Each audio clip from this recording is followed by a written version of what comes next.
warahmatullahi wabarakatuh. Waalaikumsalam warahmatullahi wabarakatuh. Kami kelompok 12 ingin mempresentasikan tentang pasar monopoli dengan saya Apriliana Lestari, Saya Reza Aureli. saya Melisa Tarunabisa.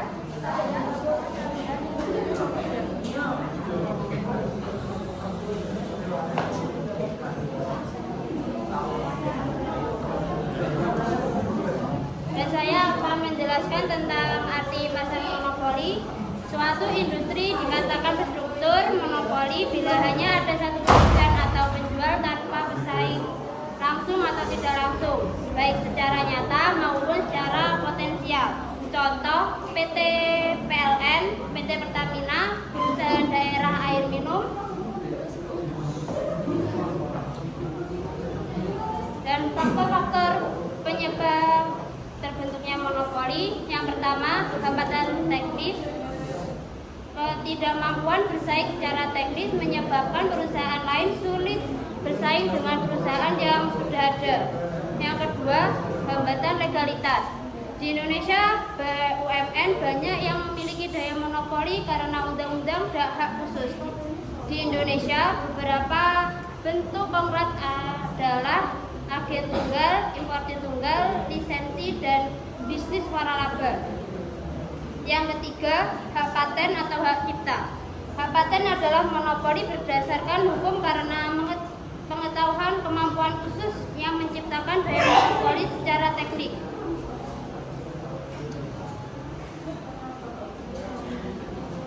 Permintaan dan penerimaan perusahaan monopoli. Yang pertama, permintaan. Permintaan terhadap output perusahaan merupakan permintaan industri karena mempunyai kemampuan untuk mempengaruhi harga pasar dengan mengatur jumlah output. Yang kedua, penerimaan total dan penerimaan marginal. Penerimaan marginal perusahaan sama dengan harga jual, MR sama dengan AR sama dengan D sama dengan P. Penerimaan marginal perusahaan monopoli lebih kecil dengan harga jual, MR lebih kecil dari P. Permintaan dan penerimaan perusahaan monopoli. Gambar di samping menunjukkan bahwa untuk meningkatkan output yang dijual Q1 ke Q2, perusahaan harus menurunkan harga jual P1 ke P2. Penurunan harga jual menyebabkan penerimaan total TR atau pendapatan total berkurang sebanyak luas daerah segi 4A. Gambarnya bisa dilihat di samping ya teman-teman. Keseimbangan perusahaan dalam jangka panjang dan pendek. Untuk jangka panjangnya yaitu permintaan terhadap output perusahaan biasanya disebut dengan fierce demand, merupakan permintaan industri. Dengan demikian, kurva yang dihadapi monopolis adalah juga kurva permintaan pasar atau industri. Yang kedua, permintaan jangka pendek. Perusahaan monopoli tidak mempunyai masalah besar dengan keseimbangan jangka panjang selama dalam jangka pendek memperoleh laba yang maksimum. Daya monopoli atau monopoli power, suatu kemampuan perusahaan melakukan eksploitasi pasar dalam rangka mencapai laba maksimum hanyalah sebatas kemampuan mengatur jumlah output dan harga, dan biasanya diukur dengan angka indeks yang dikenal sebagai indeks Lerner. Contoh, L sama dengan P minus MC dibagi P, di mana L adalah indeks Lerner, P harga output, MC biaya marginal. Daya monopoli atau monopoli power. Yang pertama, elastisitas harga permintaan. Laba maksimum tercapai bila P sama dengan MC karena itu adalah pasar persaingan sempurna. Nilai L berarti 0. Yang kedua, jumlah perusahaan dalam pasar. Semakin sedikit jumlah perusahaan, daya monopoli juga semakin besar. Yang ketiga, interaksi antar perusahaan. Makin sedikit jumlah perusahaan, makin mudah melakukan konsolidasi atau interaksi. Karena itu, pasar yang berpotensi besar untuk memilih daya monopoli besar adalah pasar oligopoli. Biaya sosial monopoli adalah kerugian yang dialami masyarakat saat satu perusahaan menguasai pasar. Dan dampaknya adalah satu, hilang atau berkurang ketika kesejahteraan konsumen seperti keputusan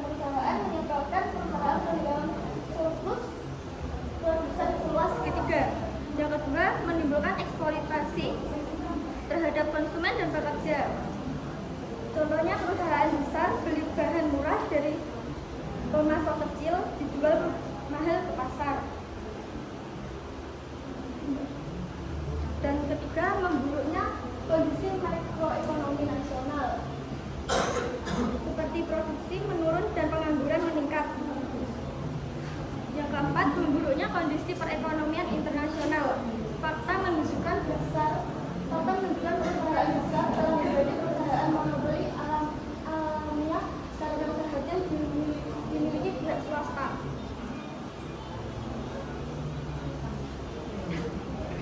Yang selanjutnya adalah monopoli alamiah atau natural monopoli.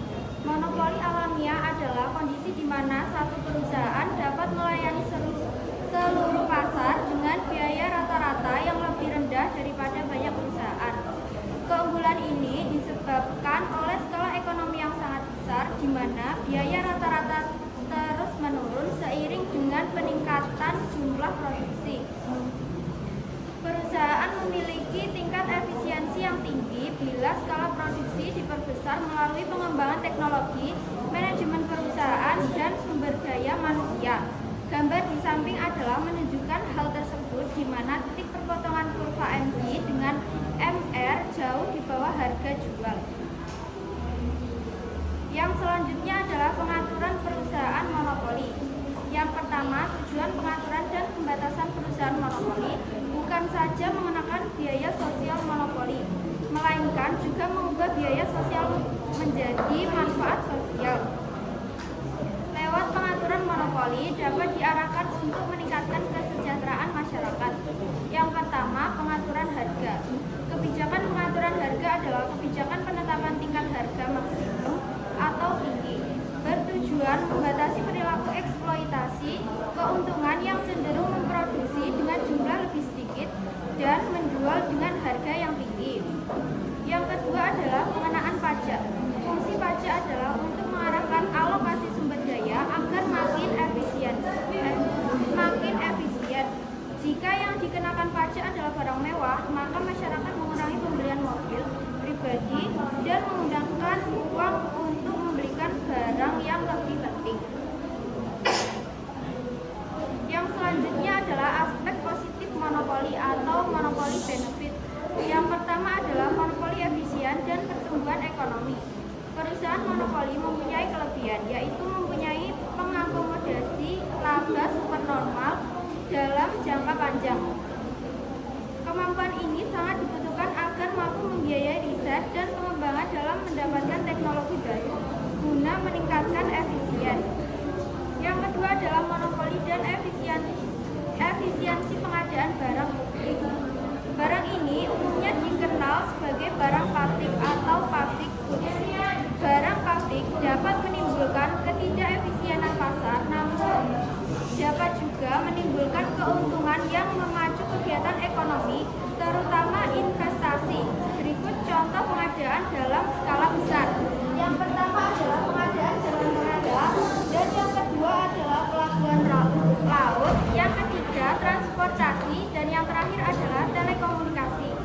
Yang terakhir adalah monopoli dan peningkatan kesejahteraan masyarakat. Dalam pembahasan diskriminasi harga atau kebijakan pengaturan harga dua tingkat, monopoli dapat digunakan untuk meningkatkan kesejahteraan masyarakat. Misalnya dalam kestabilan harga BBM yang stabil dan terjangkau agar membantu menjaga daya beli masyarakat. Sekian presentasi dari kelompok kami. Apakah ada yang ingin bertanya?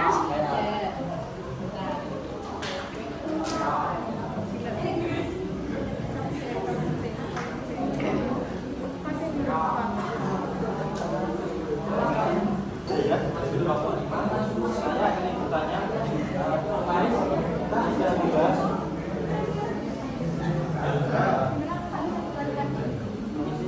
saya Hidayat dari kelompok 5. Pertanyaan saya, kemarin kita kan sudah membahas tentang pasar persaingan sempurna. Jadi pasar persaingan sempurna dan pasar monopoli yang manakah dari keduanya yang lebih efektif dan mengapa? Berarti antara pasar monopoli dan persaingan sempurna mana yang lebih efektif dan kenapa?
Demikian pertanyaan saya dan saya dari nomor 1 izin bertanya, bagaimana sih cara kalian mengatasi faktor hambatan teknis dan hambatan legalitas dan bukan apa?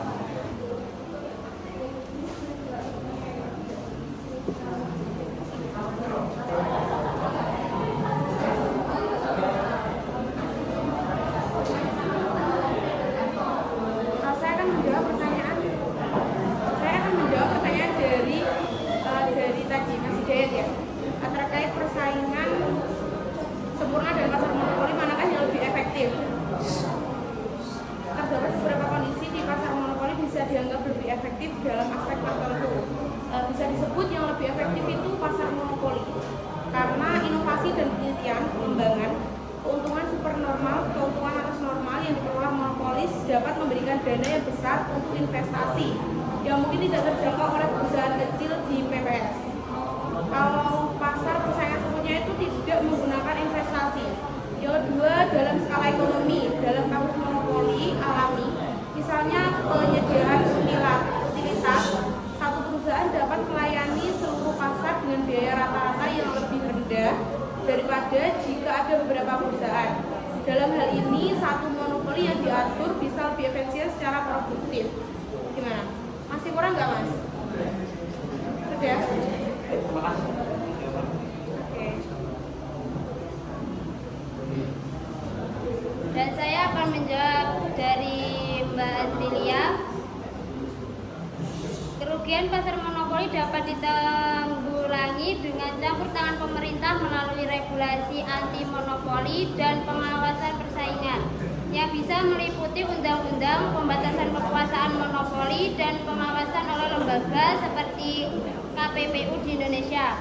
Cara lain yang bisa dilakukan adalah dengan mendorong persaingan seperti membuka hambatan masuk bagi pesaing baru, mendorong inovasi, dan memberdayakan konsumen melalui informasi yang lebih baik.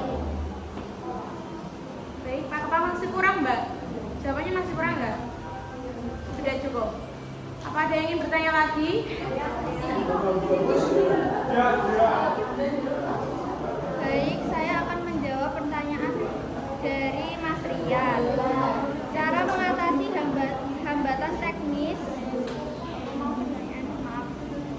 Bagaimana cara mengatasi faktor hambatan teknis dan legalitas dan berikan contohnya. Untuk mengatasi hambatan teknis dan legalitas adalah dengan investasi pada teknologi yang relevan.